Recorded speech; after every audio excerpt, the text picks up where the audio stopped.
Hi, ഇന്നത്തെ നമ്മുടെ recipe എളുപ്പത്തിൽ ചെയ്യാൻ പറ്റിയിട്ടുള്ള ഹെൽത്തി ആയിട്ടുള്ള ഒരു ബ്രേക്ക്ഫാസ്റ്റിൻ്റെ റെസിപ്പിയാണ്. അപ്പോൾ അതിന് വേണ്ടി ഞാനിവിടെ ഒരു 2 ടേബിൾ സ്പൂൺ റാഗി കുതിർത്തെടുത്തിട്ടുണ്ട്. അപ്പോൾ നമ്മളിത് കുതിർത്തതിന് ശേഷം നന്നായിട്ട് കഴുകി എടുത്തിട്ടുള്ളതാണ് കേട്ടോ. കഴുകി എടുത്തിട്ടുള്ള റാഗി ഇതാ നമുക്ക് എത്രയാണോ അളവ് വേണ്ടത് അതനുസരിച്ച് എടുക്കാം. ഞാനിപ്പോൾ ഇവിടെ ഒരു 2 ടേബിൾ സ്പൂൺ അളവാണ് എടുത്തിട്ടുള്ളത്. അത് നമുക്ക് ഈ ഒരു മിക്സിയുടെ ജാറിലേക്ക് ഇട്ട് കൊടുക്കാം. ഇനി ഇതൊന്ന് അരച്ചെടുക്കണം. അപ്പോൾ അതിന് വേണ്ടിയിട്ട് കുറച്ച് വെള്ളം ഒഴിച്ചു കൊടുത്തിട്ട് അരച്ചെടുക്കാം. ഒരുപാട് വെള്ളം ഒഴിച്ചു കൊടുക്കരുത് കേട്ടോ. ഒരുപാട് വെള്ളം ഒഴിച്ചു കൊടുത്താൽ ശരിക്കും ഇത് അരിഞ്ഞ് കിട്ടില്ല. അപ്പോൾ നമ്മൾ ഈ ഒരു റാഗിയുടെ ആ ഒരു ലെവലിൽ തന്നെ വെള്ളം ഒഴിച്ചു കൊടുത്തിട്ട് അരച്ചെടുത്താൽ മതി. ഇപ്പോൾ നമ്മുടെ റാഗി ഇവിടുതാ ഞാൻ നന്നായിട്ട് തന്നെ അരിച്ചെടുത്തിട്ടുണ്ട്. ഇനി നമുക്കിത് അരിച്ചെടുക്കാൻ വേണ്ടിയിട്ട് ഒരു അരിപ്പയിലേക്ക് ഒഴിച്ചു കൊടുക്കാം.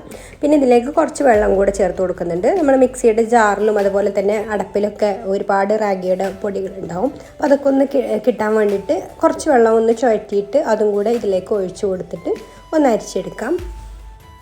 പിന്നെ നിങ്ങൾക്ക് ഈ വീഡിയോ കണ്ടിട്ട് ഇഷ്ടമായിട്ടുണ്ടെങ്കിൽ ഒന്ന് ലൈക്ക് ചെയ്യാൻ മറക്കരുത്.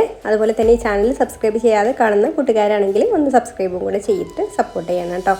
അപ്പോൾ അതാ നമ്മൾ റാഗി ഇവിടെ നന്നായിട്ട് തന്നെ അരിച്ചെടുത്തിട്ടുണ്ട്. ഞാനിതിൽ നിന്ന് എത്രത്തോളമാണോ കിട്ടുന്നിടത്തോളം പൊടിയും അതുപോലെ തന്നെ ഈ തവിട് ഉണ്ടല്ലോ റെഡ് കളറിലുള്ള അതും കൂടെ കിട്ടിയാൽ നല്ലതാണ് കേട്ടോ. അപ്പോൾ അതും എത്രത്തോളം കിട്ടുന്നോ അത്രത്തോളം അരിച്ചെടുത്തിട്ടുണ്ട്. പിന്നെ ഇതിലേക്കൊരു 1/4 കപ്പ് തേങ്ങ ചിരവിയത് ചേർത്ത് കൊടുത്തു. ഇനി ഇതിലേക്ക് 1/2 കപ്പ് ഗോതമ്പ് പൊടിയാണ് ചേർത്ത് കൊടുക്കുന്നത്. ഇനി പാകത്തിനുള്ള ഉപ്പും കൂടി ചേർത്ത് കൊടുത്തിട്ട് ഇതൊന്ന് മിക്സ് ചെയ്ത് കൊടുക്കാം. അപ്പോൾ നമ്മൾ റാഗി അരച്ചെടുക്കുന്ന സമയത്ത് ഒരുപാട് വെള്ളം ചേർത്ത് കൊടുത്തിട്ടില്ലെങ്കിൽ അതുപോലെ കുറച്ച് ടൈറ്റായിട്ട് വരും കേട്ടോ. നമ്മൾ ഒരു പാകത്തിന് വെള്ളം ചേർത്ത് കൊടുത്താൽ മതി. ഇനി നമുക്കിതിലേക്ക് എത്രയാണോ ഇത് ലൂസാക്കി എടുക്കേണ്ടത് അതിനാവശ്യമായിട്ടുള്ള വെള്ളം ഒഴിച്ച് കൊടുത്തിട്ട് മിക്സ് ചെയ്ത് കൊടുക്കാം. മിക്സ് ചെയ്തെടുക്കുമ്പോൾ വെള്ളം ഒഴിച്ചെടുക്കുമ്പോൾ ശ്രദ്ധിക്കണം കേട്ടോ. കാരണം വെള്ളം കൂടിപ്പോയി കഴിഞ്ഞാൽ നമുക്ക് ആ ഒരു കറക്റ്റ് പരുവത്തിൽ കിട്ടില്ല. കുറച്ചൊരു തിക്കായിട്ടുള്ള ഒരു ബാറ്ററാണ് വേണ്ടത്. ഈ ഒരു പരുവത്തിലാണ് കേട്ടോ ബാറ്റർ വേണ്ടത്. അപ്പോൾ നമ്മുടെ ബാറ്റർ ഇവിടെ റെഡി ആയിട്ടുണ്ട്. ഇനി നമുക്കിത് ചുട്ടെടുക്കാൻ വേണ്ടിയിട്ട് ഞാൻ ഇതുപോലെ ഒരു പാൻ അടുപ്പത്ത് വെച്ചിട്ടുണ്ട്. അതിലേക്ക് നമുക്ക് ഓരോ കയ്യിൽ മാവ് ഒഴിച്ച് കൊടുത്തിട്ട് ഇതുപോലെ ഒന്ന് പരത്തി കൊടുക്കാം. നമ്മൾ സാധാരണ ദോശയൊക്കെ ചുറ്റിച്ച് കൊടുക്കുന്നത് പോലെ തന്നെ ചുറ്റിച്ച് കൊടുത്താൽ മതി. പിന്നെ നമ്മളിത് ഇതുപോലെ പരത്തിയെടുക്കുന്ന സമയത്ത് ലോ ഫ്ലെയിമിൽ വെച്ചിട്ട് വേണം കേട്ടോ ചെയ്യാൻ. നന്നായിട്ട് ചട്ടി കൂടുതൽ ചൂട് കൂടിപ്പോയിട്ടുണ്ടെന്നുണ്ടെങ്കിൽ നമുക്കിത് പരത്തിയെടുക്കാൻ പറ്റില്ല. അപ്പോൾ ഒരു ചെറിയ തീയിൽ ഒന്ന് ചൂടായതിനു ശേഷം പിന്നെ ലോ ഫ്ലെയിമിൽ ഇട്ടിട്ട് ഇതുപോലെ പരത്തി കൊടുക്കാം.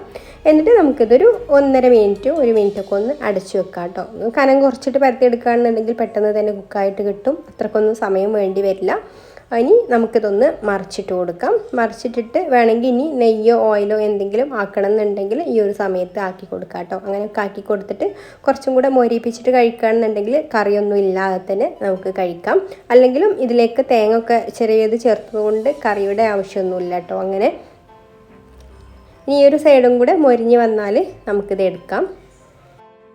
അപ്പോൾ അത് നമ്മുടെ റാഗി വീറ്റ് ദോശ ഇവിടെ റെഡി ആയിട്ടുണ്ട്. ഇനി ബാക്കിയുള്ളതെല്ലാം നമുക്കിതുപോലെ തന്നെ ചുട്ടെടുക്കാം. അപ്പോൾ നമ്മൾ വീണ്ടും ഇതിൽ മാവ് ഒഴിച്ചെടുക്കുന്ന സമയത്ത് ചട്ടി നല്ല ചൂടാണെന്നുണ്ടെങ്കിൽ ലോ ഫ്ലെയിമിൽ വെച്ചിട്ട് അല്ലെങ്കിൽ സ്റ്റൗവിൽ നിന്ന് നമ്മുടെ അടുപ്പിൽ നിന്ന് ഒന്ന് മാറ്റി വെച്ച് ഒന്ന് ചൂട് പോയതിന് ശേഷം വേണം കേട്ടോ അതിൽ പരത്തി കൊടുക്കാൻ. അല്ലെങ്കിൽ ഇതിൽ പറ്റി പിടിക്കും. പിന്നെ നമ്മൾ ഇരുമ്പിൻ്റെയൊക്കെ ദോശ തവയിലൊക്കെ ചുട്ടെടുക്കുകയാണെന്നുണ്ടെങ്കിൽ ഒന്ന് ഓയിൽ സാധാരണ നമ്മൾ ദോശയൊക്കെ ചുട്ടെടുക്കുന്നത് ഓയിലൊന്ന് ബ്രഷ് ചെയ്ത് കൊടുക്കില്ലേ, അതുപോലെ ഒന്ന് ചെയ്തിട്ട് വേണം കേട്ടോ ഇത് ചുട്ടെടുക്കാൻ. അപ്പോൾ ഇത്രയേ ഉള്ളൂ നമ്മുടെ ഹെൽത്തി ആയിട്ടുള്ള റാഗി വീറ്റ് ദോശ ഇവിടെ റെഡി ആയിട്ടുണ്ട്. അപ്പോൾ കുട്ടികൾക്കൊക്കെ ആണെന്നുണ്ടെങ്കിലും തേനൊക്കെ ഒഴിച്ച് കൊടുക്കുകയാണെന്നുണ്ടെങ്കിൽ നല്ല ടേസ്റ്റാണ് കേട്ടോ ഇത്. തേങ്ങയൊക്കെ ചിരവിയിട്ടത് കൊണ്ട് വെറുതെ കഴിക്കാനാണെങ്കിലും നല്ലതാണ്. അപ്പോൾ എല്ലാവർക്കും ഈ ഒരു റെസിപ്പി ഇഷ്ടമായിട്ടുണ്ടാവുമെന്ന് വിചാരിക്കുന്നു. അപ്പോൾ ഡയറ്റൊക്കെ ചെയ്യുന്നവർക്ക് പ്രത്യേകിച്ച് ബ്രേക്ക്ഫാസ്റ്റ് ആയിട്ടും ഡിന്നറായിട്ടൊക്കെ കഴിക്കാൻ പറ്റിയിട്ടുള്ളതാണ്. അപ്പോൾ ഇനി മറ്റു നല്ല റെസിപ്പിയുമായിട്ട് അടുത്ത വീഡിയോയിൽ കാണാം. Thank you for watching.